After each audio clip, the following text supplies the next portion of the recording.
Hello and welcome to my YouTube channel math magic with Rajesh sir. मेरे YouTube channel में आप सबका हार्दिक स्वागत है। आज मैं आप लोगों के सामने लेसन नंबर 4 क्वाड्रेटिक इक्वेशन का सेकंड लेक्चर लेकर आया हूं। जैसा कि पिछले लेक्चर में हमने आपको बताया था कि क्वाड्रेटिक इक्वेशन द्विघात समीकरण के हल करने के यहाँ पे 3 मेथड हैं। पहला मेथड क्या है? फैक्टराइजेशन मेथड यानी गुणनखंड की विधि। दूसरा मेथड क्या है? स्क्वायर रूट मेथड यानी कि पूर्ण वर्ग की रीति। और तीसरा मेथड क्या है? फार्मूला मेथड, सूत्र की सहायता से हल कीजिए। इस साल गवर्नमेंट ने कोरोना की वजह से 30% जो डिडक्ट किया है सिलेबस, उसके according complete square method syllabus में नहीं है। वैसे ये हमारा चूंकि रिवीजन बैच है इसलिए हम उसको नहीं लेंगे, बाकी समझाना तो चाहिए, आपको पूरा मैथ पढ़ना चाहिए। लेकिन चूंकि मेरा ये रिवीजन क्लास चल रहा है इसलिए मैं उसको नहीं लूँगा। आपको फैक्टराइजेशन मेथड और फार्मूला मेथड मैं आपको बताऊंगा। आज हम पढ़ेंगे फैक्टराइजेशन मेथड, गुणनखंड की विधि से द्विघात समीकरण का हल कैसे निकालते हैं। ठीक है, आगे बढ़ने से पहले आप प्लीज़ मेरे चैनल को पहले सब्सक्राइब कर दीजिए, लाइक कर दीजिए, फिर हम आगे बढ़ते हैं। ओके ठीक है, आगे बढ़ते हैं। तो यहाँ पे एक्सरसाइज 4.2 का जो फर्स्ट क्वेश्चन है उसको हमने लिया है। फैक्टराइजेशन आप 9th क्लास में भी पढ़े हो। गुणनखंड की जो रीति होती है, गुणनखंड जो होता है, आप 9वीं क्लास में भी पढ़े हो। कई सारे तरीके पढ़े थे 9th क्लास में। यहाँ पे 10th क्लास में फैक्टराइजेशन सिर्फ 2 मेथड आपको मिलेगा, जिसमें 3 पद दिए हों, 3 टर्म को कन्वर्ट करते हैं 4 टर्म में, और एक और आएगा a² माइनस b², मीन्स वर्गांतर वाला फार्मूला लगता है। a² माइनस b² बराबर एक ब्रैकेट में a प्लस बी, अगले ब्रैकेट में a माइनस बी। ओके, तो यहाँ पे 3 टर्म को 4 टर्म में कैसे कन्वर्ट करते हैं, यही मेन फैक्टर है। इसमें थोड़ा सा आपको माइंड यूज करना है। देखिए, जैसे रूल्स क्या कहता है, जो 3rd टर्म है उसका मल्टीप्लाई फर्स्ट टर्म में कर दो। पहले 10 का मल्टीप्लाई x² में करेंगे तो माइनस 10x² होगा, माइनस 10x²। अब इस माइनस 10x² का ऐसा फैक्टर करो कि दोनों फैक्टर का सम या माइनस, ये बीच वाला टर्म आ जाए, -3 आ जाए। फैक्टर आपको ढूंढना है विच साइन बीच का टर्म लाना है। जैसे 10 का हम लिख सकते हैं 5 2 जा 10। ओके, अब 5 में से 2 माइनस जाएगा तो 3 आएगा, यानी कि हमारा फैक्टर मिल गया। चूंकि बीच में साइन माइनस है इसलिए यहाँ पे जो ग्रेटर वैल्यू है वहाँ पे माइनस रखेंगे। 5 ग्रेटर वैल्यू है, 5 के पास माइनस रखेंगे, 2 के पास प्लस रखेंगे। -5 + 2 -3 होता है, इसलिए 3 की जगह ये दोनों आ जाएंगे। तो आपका नेक्स्ट स्टेप हो जाएगा x² - 5x + 2x - 10 = 0। ध्यान दो, 2x आप यहाँ लिखो या यहाँ लिखो, डजेंट मैटर, बट 2 के पास प्लस रहेगा वो मैटर रखता है। आप 2x यहाँ लिखे हो तो भी प्लस के साथ रहेगा, 2x का आप पहले लिखोगे तो भी प्लस 2x ही होना चाहिए। साइन यहाँ पे मायने रखता है। 5 2 जा 10 हुआ, माइनस, अब इन दोनों में किसी एक के पास माइनस रखोगे तभी -10 आएगा, क्योंकि माइनस मल्टीप्लाई प्लस = माइनस होता है। और यहाँ पे बीच में माइनस बचाना है, इसलिए बड़ी वाली संख्या के पास माइनस रहेगा। अगर यहाँ पे प्लस दिया होता तो बड़ी वाली संख्या के पास प्लस रखते, तब 2 के पास माइनस रखते। ये आपको समझना होगा। अब जब 3 टर्म का 4 टर्म में कन्वर्ट हो गया तो हम पेयर बना लेते हैं, 2-2 का पेयर बनाते हैं। इस पेयर में ढूंढते हैं कि कॉमन क्या है। देखिए, x कॉमन दिख रहा है तो यहाँ बचेगा x - 5, और इन दोनों में क्या कॉमन दिख रहा है, +2, तो बच गया x - 5 = 0। जो इस ब्रैकेट में बच रहा है वही सेम टर्म अगर अगले ब्रैकेट में बचता है तो ऊपर किया गया कैलकुलेशन आपका राइट है, नहीं तो ऊपर कहीं ना कहीं आप गलती किए हो। यहाँ पर अगर माइनस बच रहा है, यहाँ प्लस बच रहा है, यानी ऊपर कहीं ना कहीं मिस्टेक हुई है। सेम टर्म अगर इसका इसमें बच रहा है यानी आपका फैक्टर राइट है। आगे बढ़ जाते हैं, x - 5 दोनों में है, x - 5 को बाहर लेते हैं तो यहाँ बच जाएगा x और यहाँ बच जाएगा 2 = 0। यहाँ तक तो फैक्टर की बात हो गई, लेकिन यहाँ पे क्या करना है, find the root of quadratic equation. Root find करना या x की वैल्यू फाइंड करना एक ही मतलब है। यहाँ पे x का मान ज्ञात करना है, तो इन दोनों का मल्टीप्लाई 0 है, इसका मतलब या तो ये 0 होगा या तो ये 0 होगा। किसी भी एक संख्या का 0 के साथ गुणा करते हैं तो ही आंसर 0 आता है, यानी कि इन दोनों गुणनखंडों में से कोई एक तो 0 होगा। अब ये 0 हो सकता है, आपको पता ही नहीं कौन 0 है, तो दोनों को 0 लेना पड़ेगा। आपको ऐसे लिखना होगा x minus 5 equal to 0 then x equal to 5, ये x की वैल्यू हो गई। But if x plus 2 equal to 0 लोगे तो x इक्वल टू क्या हो जाएगा -2। This is the root of given quadratic equation. x equal to 5 और x इक्वल टू -2 ये दिए गए क्वाड्रेटिक इक्वेशन का हल है, रूट है। क्लियर? आपको 3 पद दिए गए हों, उनको 4 पद में कन्वर्ट करना है। कैसे करना है? इसका गुणा इसके साथ करेंगे, जो आएगा उसका 2 टुकड़ा ऐसा करेंगे कि कैलकुलेशन करने पर, सॉल्व करने पर ये बीच वाला मिड टर्म आ जाए। ओके, 5 2 जा 10, एक के पास माइनस रखेंगे तभी यहाँ माइनस आएगा। अब माइनस किसके पास रखेंगे वो आपको समझना है। बीच में जो भी चिन्ह है बड़ी वाली संख्या के पास वही चिन्ह रखेंगे। बीच में माइनस है इसलिए बड़ी वाली संख्या के पास माइनस रखेंगे। अगर यहाँ प्लस होता तो यहाँ पे प्लस होता और 2 के पास माइनस आ जाता। क्लियर? ओके, आगे बढ़े। सेकंड क्वेश्चन में रूट दिया है इसलिए मैं उसको आपको सॉल्व करा रहा हूँ। रूट दिया है तो घबराने का नहीं, नियम से चलिए। नियम क्या कहता है? लास्ट वाले टर्म का मल्टीप्लाई पहले वाले टर्म में कीजिए, यानी कि 5 रूट टू मल्टीप्लाई रूट 2 करेंगे, रूट 2 का मल्टीप्लाई रूट 2 में करेंगे तो क्या आएगा? 2 आएगा। किसी भी रूट का मल्टीप्लाई जब हम करते हैं ना तो रूट हट जाता है। Root 2 multiply root 2 equal to 2, root 3 multiply root 3 equal to 3, 9 मत लिखना, 3। ठीक है, अब 5 मल्टीप्लाई यहाँ क्या हो जाएगा? 2, 5 2 जा 10, 10 हो गया। यानी कि इसका इसमें हमने मल्टीप्लाई किया, कितना आ गया? 10। अब 10 का ऐसा फैक्टर करेंगे कि 7 आ जाए। 5 2 जा 10 होता है, या 2 5 जा 10, 2 + 5 7। यहाँ पे साइन का कोई इशू है नहीं, सब प्लस प्लस है तो प्लस माइनस देखने का नहीं। यानी ये जो 3 टर्म है ये 4 टर्म में कन्वर्ट हो जाएगा। इसकी जगह आ जाएगा ये प्लस ये, root 2x square plus 2x plus 5x plus 5 root 2 is equal to 0। 3 term convert हो गया 4 टर्म में। ओके, अब कॉमन लेंगे। अब ध्यान देना, ये कॉमन लेने के बाद आप देखने में क्या लग रहा है? खाली x कॉमन है, लेकिन गिनती में आप देखिए, नंबर में ये रूट 2 है ना, इस 2 में 2 रूट आया हुआ है, क्योंकि हम लिख सकते हैं 2 equal to root 2 multiply root 2। Root 2 का मल्टीप्लाई रूट 2 में करेंगे तो क्या आएगा? 2। मतलब कि 2 में 2 बार रूट 2 आया हुआ है। इस 2 में 2 बार रूट आया हुआ है तो एक बार रूट 2 बाहर ले लेंगे, तो यहाँ x बच जाएगा, प्लस इसमें से एक रूट बाहर निकल गया तो एक रूट तो बचेगा ना। ध्यान देना, यहाँ पे समझने वाली बात है। यहीं पे कंफ्यूजन होता है इस क्वेश्चन में कि सर इसमें तो केवल x कॉमन दिख रहा है। अरे 2 भी तो कॉमन दिख रहा है, लेकिन 2 नहीं है, रूट 2 है। कहोगे सर यहाँ तो रूट 2 है, यहाँ कहाँ है? यही तो जानना है कि इस 2 के अंदर 2 रूट है, 2 रूट मल्टीप्लाई होके तब 2 बनाते हैं। तो एक रूट 2 बाहर ले लिया, एक रूट 2 बचा दिया यहाँ पे। क्लियर? आगे यहाँ पे 5 कॉमन दिख रहा है, यहाँ बचेगा x प्लस ये 5 कॉमन हो गया तो यहाँ बच गया रूट 2 इक्वल टू 0। देखिए इस ब्रैकेट में जो है, इस ब्रैकेट में जो है, यानी कि अपना फैक्टर राइट है। x प्लस रूट 2 बाहर हो जाएगा, यहाँ बचेगा root 2x plus 5 equal to 0। अब यहाँ से आपको x की वैल्यू निकालनी। अभी तक तो फैक्टर हुआ, अब रूट फाइंड करेंगे। रूट फाइंड यानी x की वैल्यू फाइंड करेंगे। या तो ये 0 होगा या तो ये 0 होगा। अगर ये 0 होगा, if x plus root 2 equal to 0 then x will be minus root 2। Why? Plus root 2 उधर जाएगा तो माइनस रूट 2 हो जाएगा। अगर ये 0 होगा तो root 2x equal two plus 5 उधर जाएगा -5, और x इक्वल टू रूट 2 उधर जाएगा, डिवाइड हो जाएगा -5 पान रूट 2। ये आपका आंसर हो गया। ठीक है, पहले क्वेश्चन में 4 क्वेश्चन दिया गया है जिसमें हमने 2 बताया। आगे के 2 आपको खुद से प्रैक्टिस करने हैं। ओके, आगे क्वेश्चन नंबर 2 क्या दिया है? Solve the problem given in example 1। Example 1 में जो दिया गया है, हमने पिछले लेक्चर में बताया था कि उसका कैलकुलेशन कैसे करते हैं। इक्वेशन हमने बना दिया था, उस इक्वेशन को सॉल्व करना है बाय फैक्टराइजेशन मेथड से। ठीक है, थर्ड क्वेश्चन देखिए, इंपॉर्टेंट क्वेश्चन है।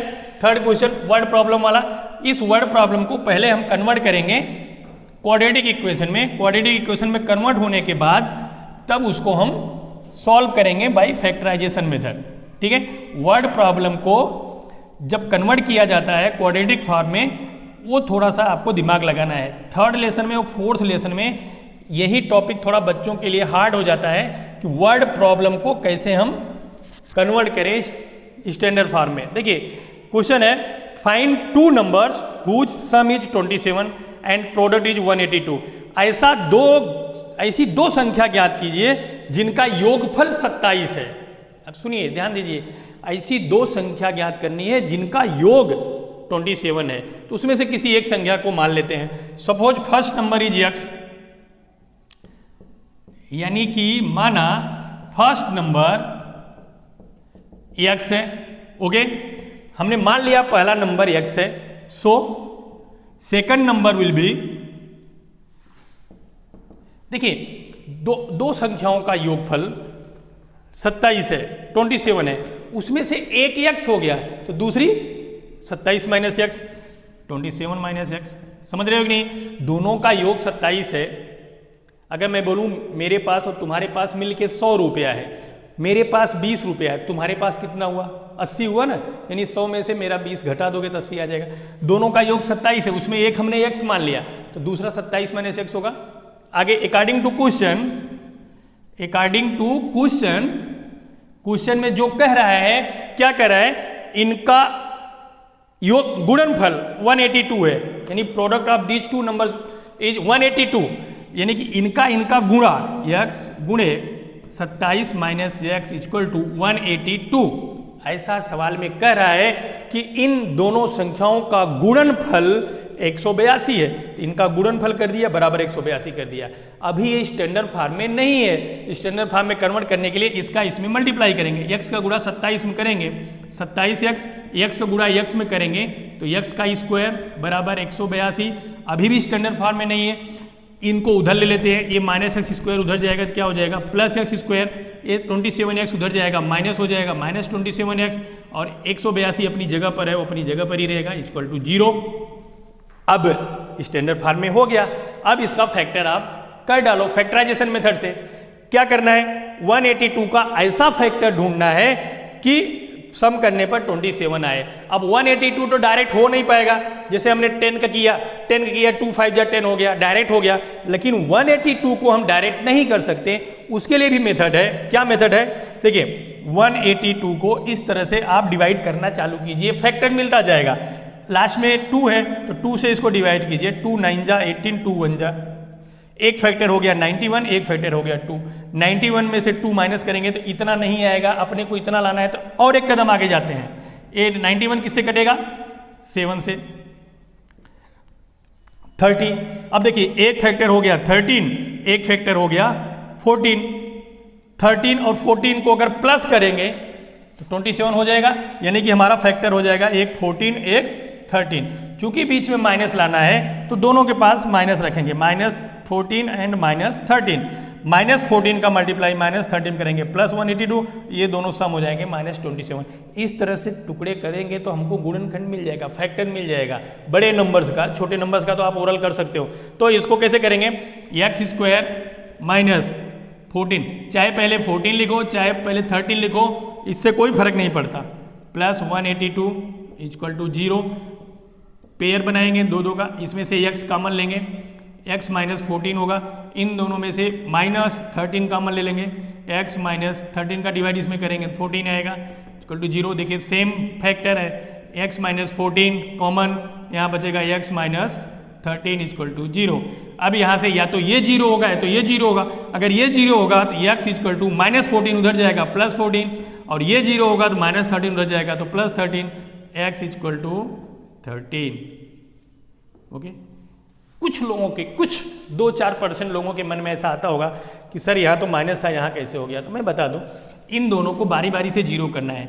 x माइनस 14 इक्वल टू 0 करेंगे, ये माइनस 14 उस तरफ जाएगा तो क्या हो जाएगा? प्लस 14। इसलिए हमने डायरेक्ट लिख दिया, 0 नहीं लिखा।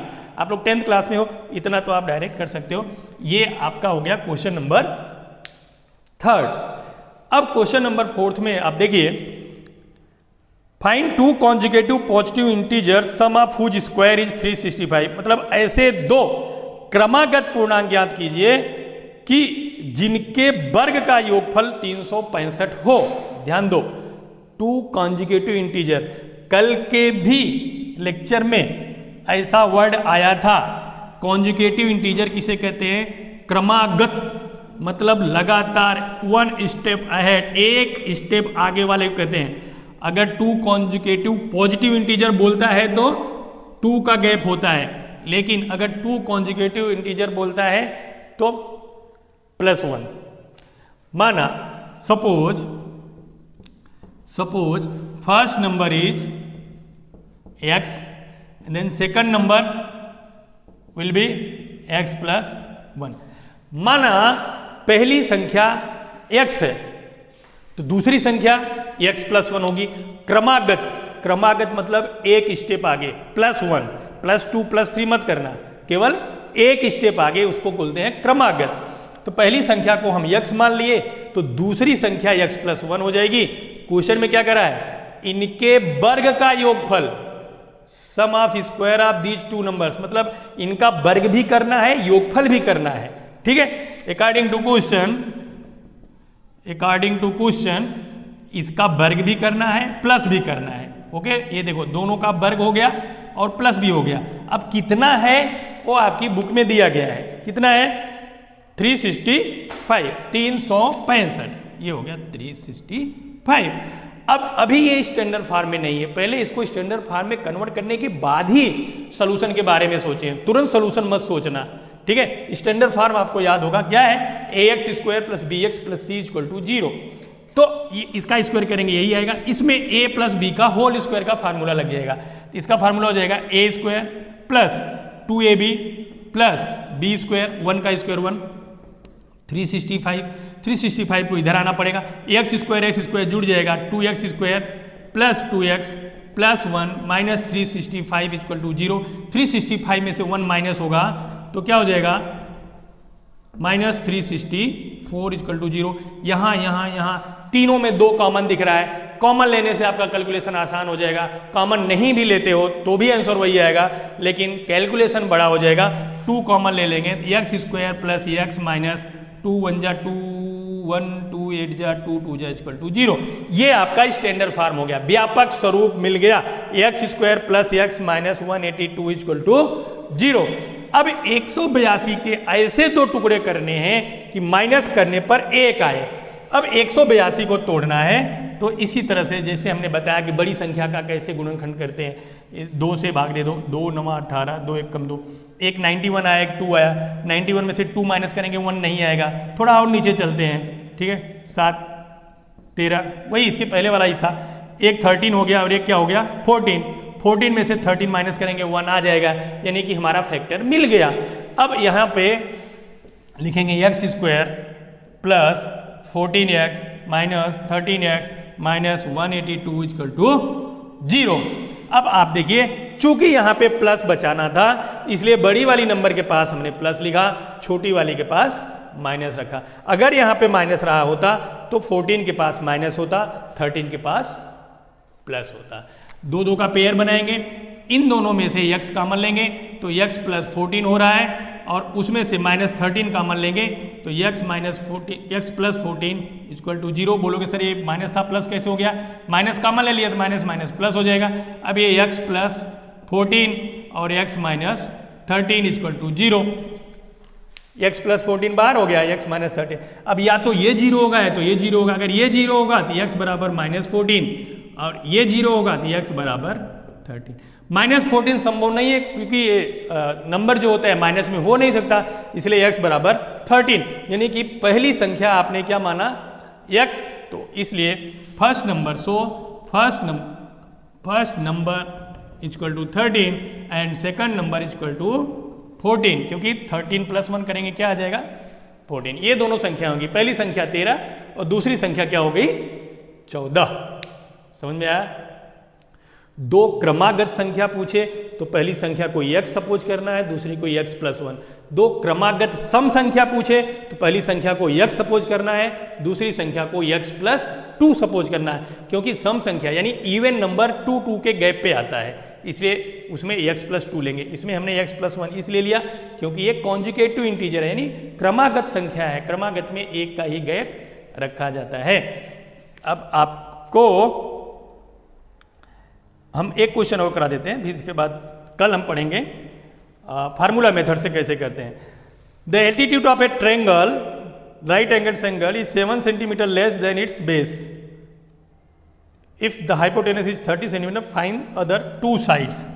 यानी कि एक समकोण त्रिभुज है, समकोण राइट एंगल ट्रायंगल है। राइट एंगल ट्रायंगल में आप समझते हो कि एक एल्टीट्यूड होता है यानी लंब होता है, एक बेस होता है यानी आधार होता है, एक हाइपोटेनस होता है यानी कर्ण होता है, ठीक है। और अगर ये तीनों साइड दी गई है तो इसमें हम पाइथागोरस थ्योरम यूज कर सकते हैं। पाइथागोरस थ्योरम सिर्फ राइट एंगल ट्रायंगल में यूज होता है, ध्यान देना। तो इसमें दिया है the altitude of A right angle triangle is 7 centimetre less than base, यानी कि जो लंब है वह आधार से 7 कम है। आधार से किससे तुलना किया गया है? आधार से। तो आधार को ही हम सपोज कर लेते हैं। Suppose base equal to x metre. हमने बेस को क्यों माना, आधार को क्यों माना? क्योंकि आधार से तुलना किया गया है, ठीक है। सो एल्टीट्यूड माने लंब यहां लिखेंगे लंब। सो लंब बराबर ये कम है, कितना कम है? 7 सेंटीमीटर, तो x माइनस 7 हो जाएगा। एंड हाइपोटेनस यानी कि कर्ण कितना दिया गया है? 13। Find the other two side, मतलब कि बाकी की दो साइड्स आपको फाइंड करनी है। किसी भी समकोण त्रिभुज में जो लंब है वो आधार से 7 सेंटीमीटर कम है। आधार से कंपेयर किसे किया है? आधार से बेस को। तो बेस को हमने सपोज कर लिया, suppose base is x, altitude यानी लंब 7 कम है तो x माइनस 7, हाइपोटेनस यानी कर्ण दिया गया है 13। ये दोनों साइड को फाइंड करना है। तो इसमें पाइथागोरस प्रमेय लगा देंगे। राइट एंगल ट्रायंगल में कोई भी साइड पूछे तो पाइथागोरस थ्योरम आप यूज कर सकते हो। अकॉर्डिंग टू पाइथागोरस थ्योरम कर्ण का वर्ग यानी कि हाइपोटेनस स्क्वायर, डायरेक्ट हम कर देते हैं 13 square equal to x square plus x minus 7 का आगे लिख देंगे according to Pythagoras theorem. According to Pythagoras theorem देखिए ये कर्ण का स्क्वायर हुआ, कर्ण 13 है, इक्वल टू ये बेस का स्क्वायर हुआ प्लस एल्टीट्यूड का स्क्वायर हुआ। ये पाइथागोरस थ्योरम का सूत्र है, फार्मूला है। आप फार्मूला ऐसे भी पढ़े होंगे, सर हमने तो ये पढ़ा है in triangle ABC, AC square equal to AB square plus BC square, वही चीज़ है। हमने यहाँ पे ट्रायंगल बनाया नहीं है, डायरेक्ट हमने हाइपोटेनस को लिया है। तो 13 का square 169 x square plus a minus B का whole square, a square minus 2ab plus B square. Okay, x square में एस स्क्वायर प्लस होगा तो क्या हो जाएगा? 2x square minus 14x plus 49, और 169 उधर जाएगा तो माइनस हो जाएगा। ओके, तो ये हो गया 2x square minus 14x minus, इसमें से इसको माइनस करेंगे 80 इक्वल टू 0। 80 होगा? नो 9 में से 9 गए 0, 6 टू 120 इक्वल टू 0। अब देखिए इसमें से 2 कॉमन ले लेते हैं, x square minus 7x minus, अब आपको 60 का ऐसा फैक्टर करना है कि 7 आ जाए। ठीक है, 60 को इस तरह से आप फैक्टर कर डालो, 5 आ गया, एक 12 हो गया, एक 5 हो गया, x square minus 12x plus 5x minus 60 equal to 0। इन दोनों में x कॉमन ले लेंगे तो x माइनस 12 हो जाएगा। इन दोनों में प्लस 5 कॉमन ले लेंगे, x माइनस 12 हो जाएगा equal to 0। x minus 12 and x plus 5 equal to 0, x equal to 12। x equal to minus 5 is not possible because length of side minus में नहीं हो सकता।